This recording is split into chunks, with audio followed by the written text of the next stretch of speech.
بسم الله الرحمن الرحيم إن الله وملائكته يصلون على النبي يا أيها الذين آمنوا صلوا عليه وسلموا تسليما. My topic today, American Sufis and American Islam, a socio-cultural overview. There's a lot of material here. I hope you'll bear with me if I move rather quickly. I'm going to spend the early part of the presentation framing the topic, and then I'm going to cover some of the history of American Sufi movement. So there'll be an introduction to Western Sufi movements or American. Sometimes it's difficult to completely say, well, this is an American Sufi movement, because some of these movements also have a presence in Europe or America or even globally. So bear with me if I sometimes fudge that category. I was challenged by our topic today, culture and society. So either culture and society is kind of everything, or culture and society, are you really able to focus on that? So first of all, what is Sufism? And of course, if I expounded on that, it would completely fill up my time. But we might point out that the English word Sufism could be equated to tasawwuf in Arabic or other Islamic languages. Of course, in the Iranian tradition, it's often more familiarly known as irfan. And Islamic mysticism, sometimes for classes, you'll say, Sufism is Islamic mysticism. Well, then, of course, the question is, what is mysticism? And most English speakers they think it might, something mysterious, something occult. So sometimes I say it's that impulse to have a direct experience of the ultimate reality. Well, something about Sufism and culture is that it's often characterized as being very culture-friendly, a way that Islamic thought and the Islamic impulse could penetrate and be expressed through art, through music, through poetry, a way that Islam could spread around the Muslim world by being able to meet people where they were in their cultural interests, adaptive. I think the topic American Sufism, the way I want to address the topic American Sufism in terms of this social and cultural piece is I'm going to give you a quick historical overview, and my basic argument is that Sufism in America is not one thing, and it is changing and has been changing in response to changes in American culture and society, some of which are demographic, right? There are more Muslims here, so you have a kind of Islamization of Sufism in America, but also global trends outside of America, trends in the Muslim world. So all of those are changing the way that Sufism is being received. So I thought, well, the sub-theme of this forum today is society and culture and the Ahl al-Bayt. So I thought, well, I better make sure I have at least some content that addresses that. So I went on the internet and I encountered this fairly recent discussion on Shia Chat, which I figured would be a good source. And there actually is, I'm not reproducing the discussion, but there was a little bit of back and forth. Is Sufism okay from the perspective of the Ahl al-Bayt? And you could imagine where the discussion went, kind of bad Sufism, good Sufism. And some of the themes that came out, do I have, no, I have to just tell you the themes. So some of it was kind of on the, well, there are some ahadith, some akhbar, I should say, akhbar from the imams. And they have condemned Sufis because Sufis withdraw from the world and they don't work. So that was one critique. Then you had a response, yes, but what about Ibn Arabi? What about Rumi? They were Sufis, so, there must be something good in Sufism. And, it kind of went back and forth. And I couldn't help but thinking of the similarities and differences in what you might find in a similar discussion on, let's say, a Sunni website, right? We didn't find anyone talking about bid'ah. We didn't find anyone condemning going to shrines and so on. And that led me to just a broader, especially, I heard, and I was very happy, one of the themes is kind of where does traditional knowledge and the academy meet? So one of the kind of things that we might say in an introductory class in the academy is, are there similarities between Sufism and Shi'ism? Compare, contrast, how does it fit into a Sunni context? How does it fit into a Shia context? So Shi'ism and Sufism actually have a lot in common, right? It's central to have love and reverence for the Ahl al-Bayt. Then they both understand that the core, the inner tradition, the wisdom has been transmitted directly to Hazrat Ali, radiyallahu anhu.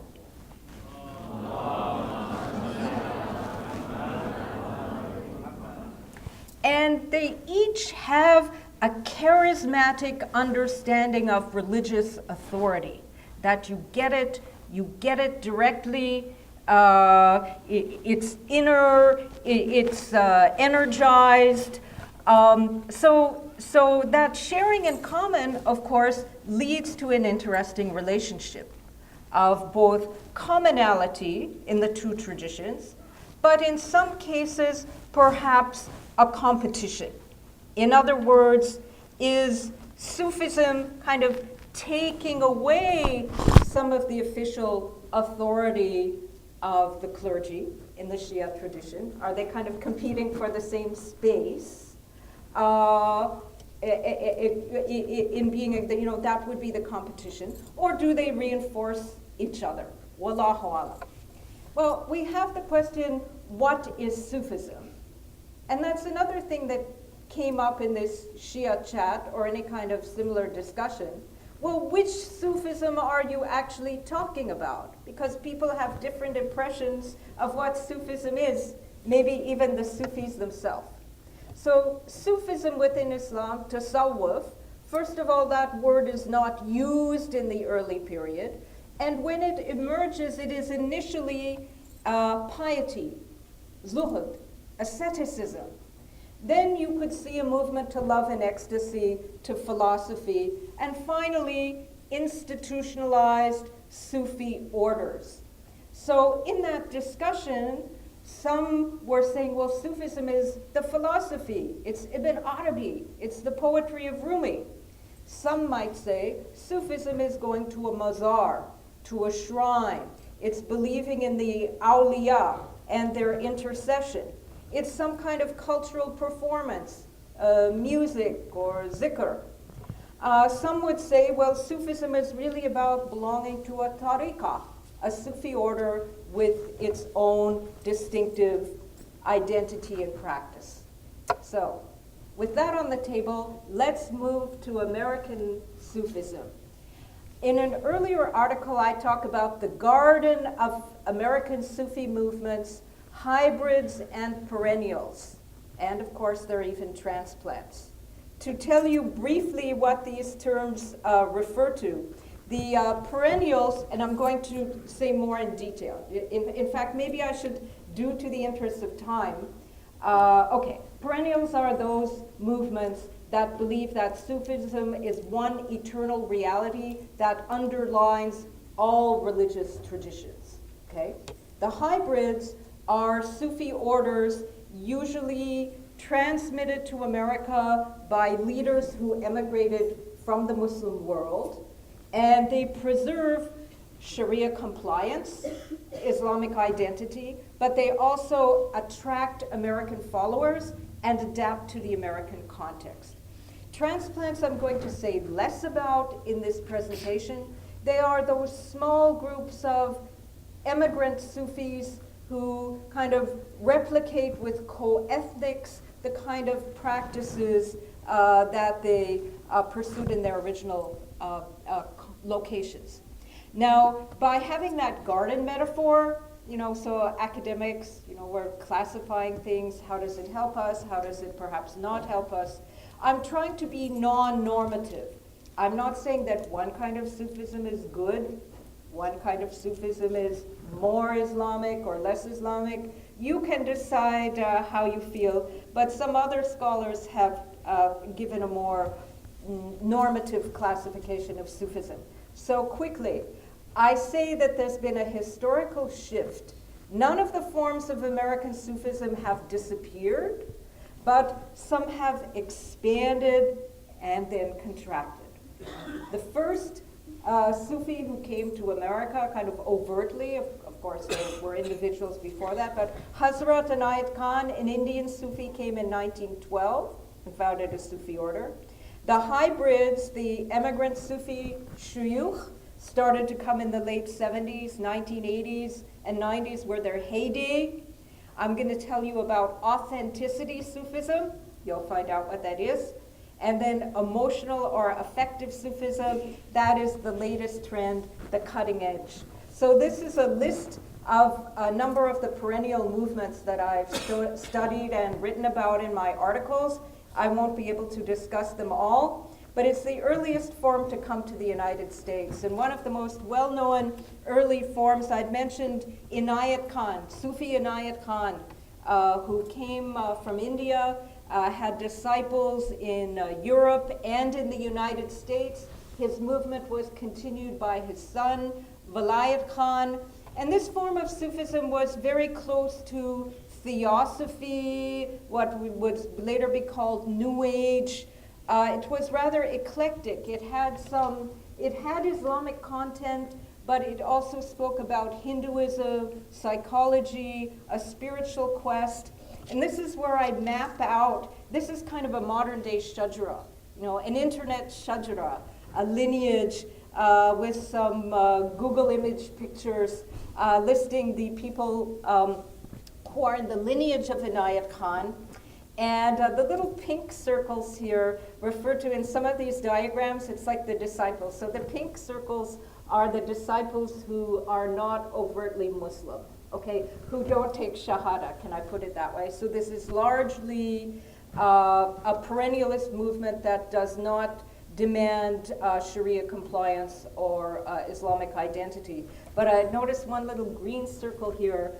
The grandson of Inayat Khan, Zia Inayat Khan, does have followers in limited numbers in Turkey, Pakistan, and so on, who practice Islam. So that's pretty common in the perennialist movements. Now, one of Inayat Khan's disciples was Sam Lewis, a gentleman from San Francisco, whose own branch of this order developed practices. In the 1970s, if you asked, and even today, you still get that. You say something about Sufism, and people say, "Oh, Sufi dancing." It's kind of left over, from the 60s and 70s. The idea that Sufism was about some kind of collective performance. And this was the teachings, I'm sorry I can't go into it in more detail, of Sam Lewis. Now I said I wanted to be sure to have some content that would refer to more Shia or Iranian-oriented Sufi orders in the United States. And the largest movement of this sort is a lineage. I'd still consider them somewhat perennialist. In fact, there's two branches. One is called MTO, Maktaba Tariqa Uvaisi, and the other is called the International Association of Sufism. So there was actually a son and daughter of Shah Maksud Anka, an Iranian Sufi who came to the United States. He has a shrine in Novato, California. And the son and daughter differed about what the transmission was.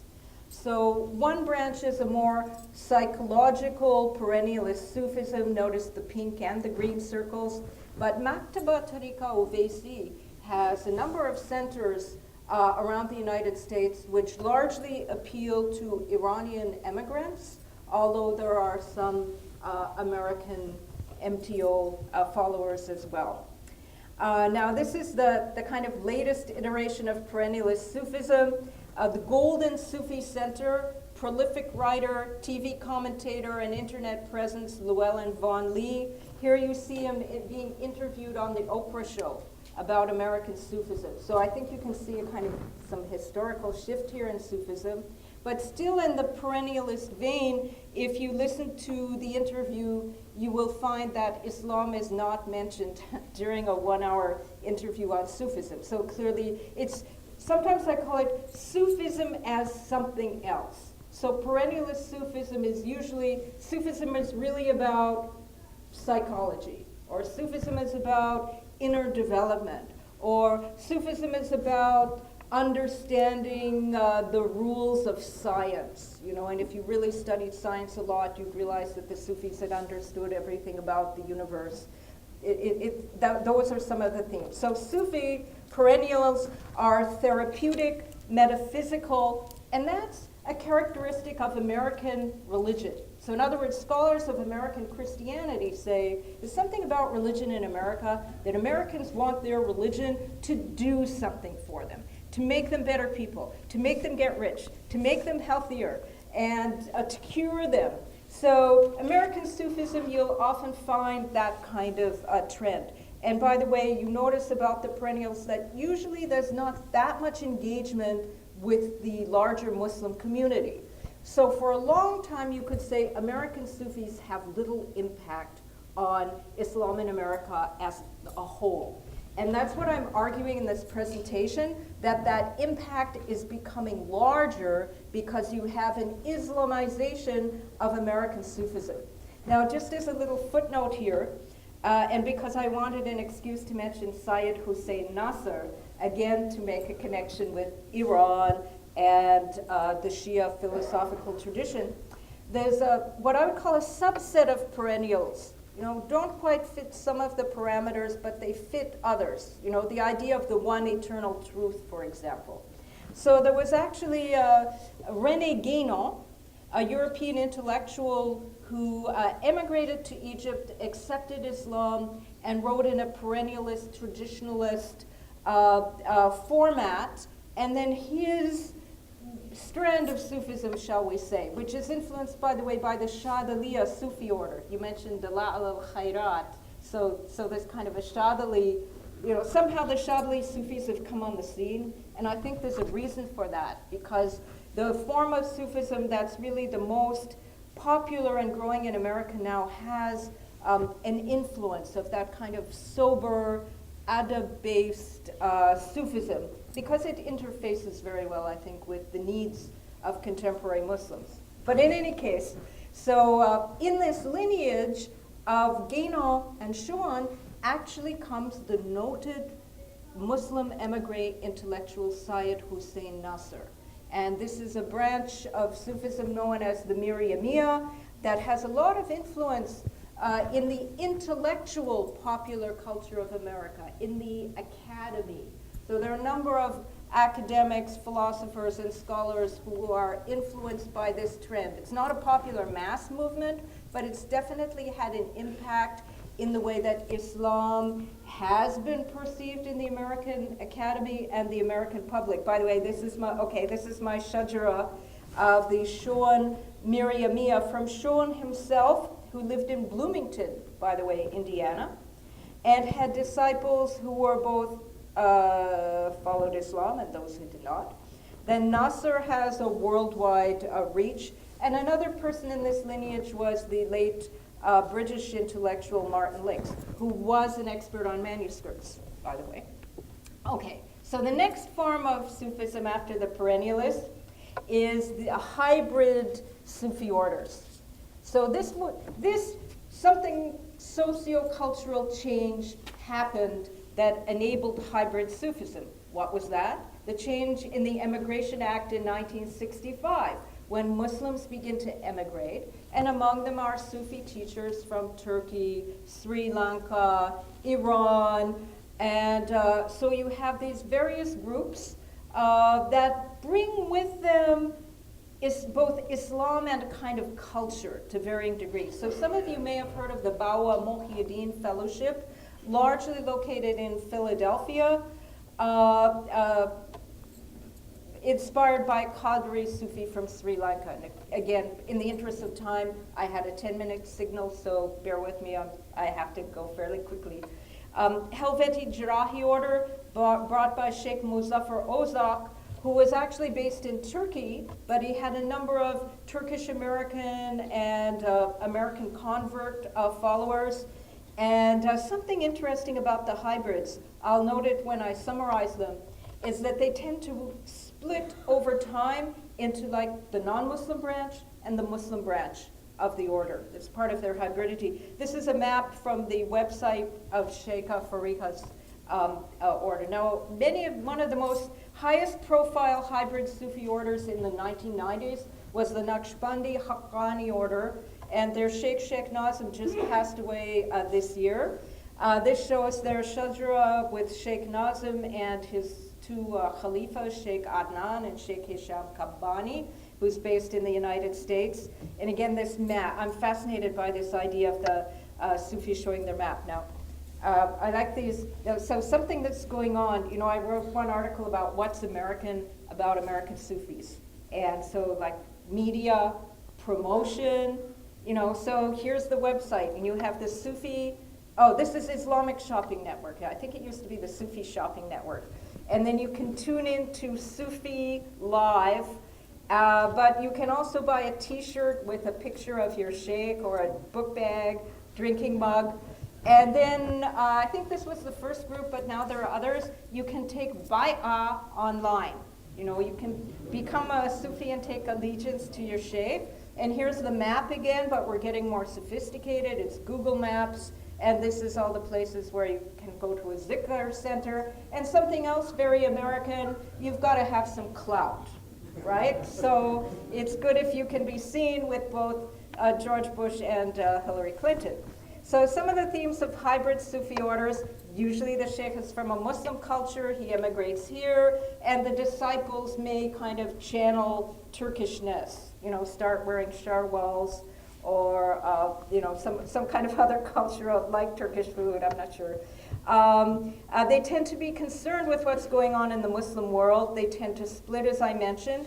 They do engage the Muslim community, but they tend not to be that comfortable in the mainstream masajid, and if there's enough people, they'll set up their own masjid or center. So now we get to the cutting edge, like what kind of Sufism is going on now? I'm calling it authenticity Sufism, and I'm hoping that some of these trends might be familiar generally about Muslim youth cultures to people in our present audience. So no, there's been a demographic shift in the United States. The immigrants came in the 60s, their children are growing up. So by the 1990s, you have a critical mass of American Muslim youth. And what appeals to them? They want to be authentically Muslim. And that's not about culture anymore. They can't morph into an Iranian or a Pakistani or a Turk. So what is the default? Fiqh, law, mastering the tradition. So sometimes we call it a bit cynically fiqhsation, or I call it authentication. You've got to, go to a Deen intensive, get your quick, fiqh smarts, learn direct, sit at the feet of a sheikh. So you have the emergence of figures such as Hamza Yusuf Hansen. Now notice the discourse here does not usually use the word Sufi very overtly, but you have other Islamic ways of talking about it, such as tazkiyat al-nafs or ihsan, right? So you have a way that Sufis become more and more acceptable to mainstream Muslims and attract the Muslim youth. This is an example of another popular Sufi leader, also American. Notice, we've moved from the emigrant sheikh to the born in America sheikh, who has an appeal to both convert Muslims and to the younger generation, right? He really knows his stuff. He knows American cultural references. He can rap. He can play basketball. He is one of us. But you also, even in this sober, authentic Sufism, you can take the tariq. I'm not sure if you can take it online, but you can certainly get your knowledge online. So this is Sheikh News, and you memorize your du'as. You can listen to them online. You can get that knowledge. You can be authentic. This is what I call the imagined madrasa. The idea, again, go online, get your quick fix. You have to sit at the foot of a sheikh to really get that Sufi knowledge. And this, again, I was interested, you notice the maps keep appearing visually. So here you kind of have the map of America symbolically Islamicized through this knowledge. There's an American Learning Institute for Muslims where you become an alim. Now, of course, not all of this is Sufi. The word Sufi may not be used, but it's kind of slowly infusing. So I'm always challenged to update my presentations on Sufism. So I wrote my first article on American Sufis in the 90s. But here we are in 2014. So what's the absolute latest? I call it affective Sufism. Affective as in emotion. So it's kind of moved from fiqh, although fiqh is still there, to making a kind of emotional adab connection that transforms yourself to being, a really good person in an inner sense. And some of the most popular movements today, again, not using so overtly the name Sufi, but inspired by Sufism, are the Talif Connection, Celebrate Mercy, and Seekers Hub. And general patterns, and I'll say a little bit about each one, but the general patterns, it comes out of traditional knowledge, Zaytuna, Hamza Yusuf, but it's more emotional. So you recite the Burda, you go to Maulids, you do self-critique and self-cultivation. It's not about what you know. What you know only matters if it transforms you into being a better person and a better Muslim. But it's also kind of American and kind of urban. It's about hipsters and third spaces that welcome you to come as you are. So one of the prominent people in Talif is Osama Khan. By the way, they have monthly meetings of the Talif Connection in Chicago at American Islamic College, but it's actually based on the West Coast. And it's about Muslims, getting together from, their website will say, come as you are. It sounds a bit like Rumi, come as you are, whether you have a piercing or tattoos or your gender identity isn't quite clear, just come and you can join us. It's that kind of open, hospitable Sufism. It's concerned with social justice. This is another iteration. Celebrate Mercy, which has global milads where you can join online. And I like their slogan, you cannot love somebody that you do not know. Again, it's this knowledge, but love has to always be there. That's the kind of latest growth. And this is the map of the Celebrate Mercy. They're having the milad online, and as people join, it's like a real time, lights come on the map. So it's like the latest kind of global presence of this emotive, and they got together with the Seekers Hub branch of Sufism. So in conclusion, coming in right on time, I argue that American Sufis are playing an increased role in creating a new mode of American Islam. In other words, they are at the ISNA. You were a Sufi, you wouldn't get a booth at ISNA in the 1990s. But now, I would believe many of the speakers, and again, maybe it's not a card-carrying Sufi thing, but this kind of knowledge, affective Sufism, ihsan, is what the youth are, at least a large number of youth and even moving up, are feeling an attraction to. It's about piety, discipline, and self-cultivation. It's based in knowledge, but it's not based on knowledge. And of course, like everything else that's going on socio-culturally, the role of information and social media in creating and sustaining this global Sufi youth movement is really, really crucial in understanding American Sufism today.